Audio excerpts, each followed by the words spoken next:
Another day, another basketball stories na naman ang pagkikwentuhan natin. At ngayon nga, pag-uusapan natin ang balitang magkakaroon nga daw ng magandang umpisa ang Los Angeles Lakers next season at ang 3-team trade na magagawa ng Golden State Warriors. Katulad nga ng napag-usapan natin, inilabas na nga ng NBA ang full game schedule ng Los Angeles Lakers sa darating na 2025 to 2026 NBA season.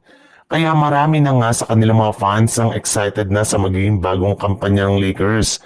Gayong dito nga natin makikita kung gagana nga ba ang mga ginagawang move ni Rob Pelinka ngayong offseason. At kasabay nga ng paglaki ng expectation ng mga fans sa team, ay mismong si Coach JJ Redick na nga ang nagsabi na hindi nga daw nito bibiguin dahil gagawin nga ng kanilang team ang lahat ng kanilang makakaya para lamang manalo at makaangat agad sa standing ng Western Conference.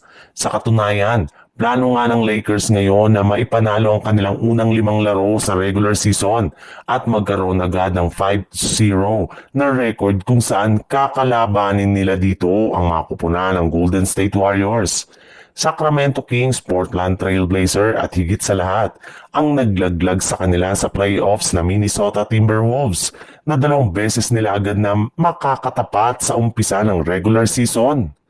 Sa ibang balita naman, bagamat man nga wala pang nagagawa ni isa mang move o trade ngayong offseason ang Golden State Warriors, ay hindi pa rin naman nga daw humihinto ang kanilang front office sa pakikipag-usap sa mga team na tuluyan na nilang maikasa ang trade ni Jonathan Kuminga sa lalong madaling panahon.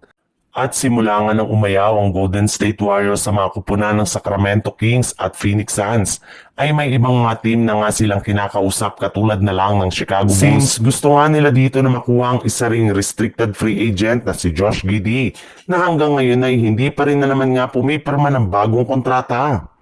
Bukod rin dyan, ay may lumabas rin naman nga na balita na posible rin naman nga daw na makagawa ang Golden State Warriors ng isang 3-team trade ngayong offseason kasama ang mga kupunan ng Chicago Bulls at Indiana Pacers.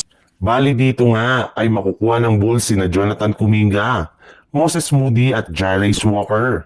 Masusungkit naman dito ng Indiana Pacers sina Nikola Vucevic at isang second round pick habang Warriors naman ay makukuha si Obi Toppin at isang first round pick.